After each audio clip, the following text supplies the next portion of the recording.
പിതാവിൻ്റെയും പുത്രൻ്റെയും പരിശുദ്ധാത്മാവിൻ്റെയും നാമത്തിൽ തന്നെ ആമേൻ. കർത്താവിനാൽ അനുഗ്രഹീതരായി എന്നെ കേൾക്കുന്ന ദൈവമക്കളെ, ഇന്നത്തെ നമ്മുടെ ധ്യാന തിരുവചനമായി നാം തിരഞ്ഞെടുത്തിരിക്കുന്നത് അപ്പോസ്തല പ്രവൃത്തികൾ 3-ാം അധ്യായത്തിൻ്റെ 25-ാം വാക്യമാണ്. ഭൂമിയിലെ സകല വംശങ്ങളും നിന്റെ സന്തതിയിൽ അനുഗ്രഹിക്കപ്പെടും എന്നു ദൈവം അബ്രഹാമിനോട് അരുളി, നിങ്ങളുടെ പിതാക്കന്മാരോട് ചെയ്ത നിയമത്തിൻ്റെയും പ്രവാചകന്മാരുടെയും മക്കൾ നിങ്ങൾ തന്നെ. ആമേൻ. വളരെ മനോഹരവും വളരെ ഐശ്വര്യസമ്പൂർണവുമായ ഒരു തിരുവചനമാണ് ഇത്. ഈ തിരുവചനത്തിൽ ഒളിഞ്ഞിരിക്കുന്ന ദൈവത്തിൻ്റെ മഹത്തായ രക്ഷാപദ്ധതിയെക്കുറിച്ച് നമുക്ക് ഇന്നത്തെ നമ്മുടെ അല്പസമയത്തെ ധ്യാനത്തിൽ നമുക്ക് ധ്യാനിക്കാം, പഠിക്കാം, പ്രാർത്ഥനയിൽ ആയിരിക്കാം. ഒന്നാമതായി, ദൈവത്തിൻ്റെ നിയമവും അബ്രഹാമിനോടുള്ള വാഗ്ദാനവും എന്താണ് എന്ന് നമുക്കൊന്ന് ചിന്തിക്കാം. പ്രിയമുള്ളവരെ, ദൈവം അബ്രഹാമിനെ വിളിച്ചപ്പോൾ അവൻ ഒരു സാധാരണ മനുഷ്യനായിരുന്നു. എന്നാൽ ദൈവം അവനോട് പറഞ്ഞത്, ഭൂമിയിലെ സകല വംശങ്ങളും നിന്റെ സന്തതിയിൽ അനുഗ്രഹിക്കപ്പെടും. ഇതൊരു വ്യക്തിപരമായ അനുഗ്രഹമല്ല, ഇത് സർവ്വലോകത്തിനുമുള്ള രക്ഷയുടെ വാതിൽ തുറക്കുന്ന ഒരു വാഗ്ദാനമാണ്. പ്രിയ ദൈവമക്കളെ, ഈ വാഗ്ദാനം പിന്നീട് നിറവേറുന്നത് ആരിലാണ്? ഈ വാഗ്ദാനം പിന്നീട് നിറവേറുന്നത് അത് ക്രിസ്തുവിലാണ്. ആമേൻ, ഹല്ലേലൂയ. അബ്രഹാമിന്റെ സന്തതി എന്നത് രക്തബന്ധം കൊണ്ട് മാത്രമല്ല, അത് വിശ്വാസ ബന്ധമാണ്, അത് വിശ്വാസ സംബന്ധമാണ്. രണ്ടാമതായി, ക്രിസ്തുവിൽ പൂർത്തിയാകുന്ന വാഗ്ദാനം.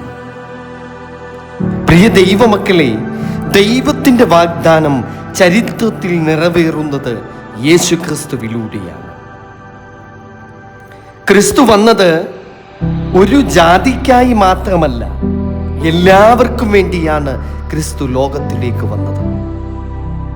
ക്രൂശിൽ അവൻ തൻ്റെ ജീവൻ അർപ്പിച്ചപ്പോൾ അബ്രഹാമിനോടുള്ള വാഗ്ദാനം അവിടെ പൂർത്തിയായി.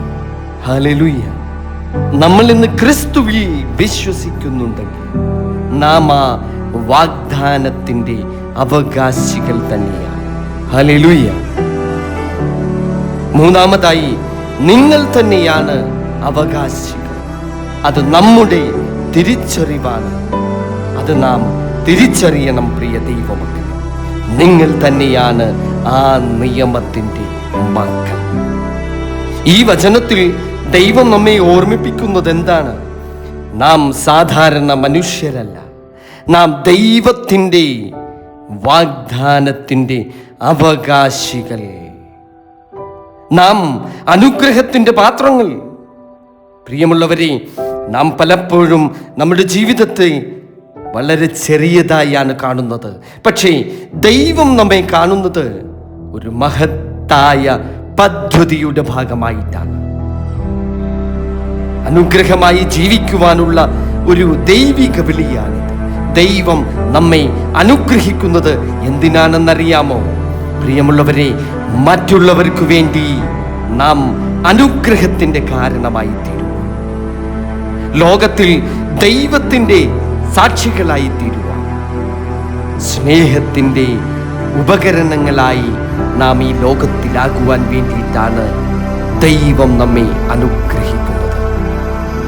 നമ്മുടെ കുടുംബത്തിൽ, നമ്മുടെ ജോലിസ്ഥലത്ത്, നമ്മുടെ സമൂഹത്തിൽ നാം ഒരു അനുഗ്രഹമാകുന്നുണ്ടോ? നാം ഒന്ന് ചിന്തിച്ചു നോക്കുക. ആത്മാവിൽ ഒരു ദൈവിക ആഹ്വാനമുണ്ട് ഈ വചനത്തിൽ. പ്രിയ ദൈവം, അബ്രഹാമിനോട് നീ ചെയ്ത വാഗ്ദാനം ഞങ്ങളുടെ മേലും തമ്പുരാനെ നിറവേറട്ടെ. ഞങ്ങളെ അനുഗ്രഹിക്കണം. ഞങ്ങളുടെ ജീവിതം നിന്റെ സ്നേഹത്തിൻ്റെ പ്രതിഫലനമാകട്ടെ.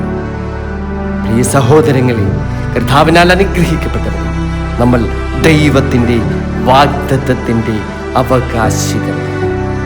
അത് ഒരു ബഹുമതിയാണ്. അതോടൊപ്പം തന്നെ അതൊരു വലിയ ഉത്തരവാദിത്വമാണ്. ഹല്ലേലൂയ.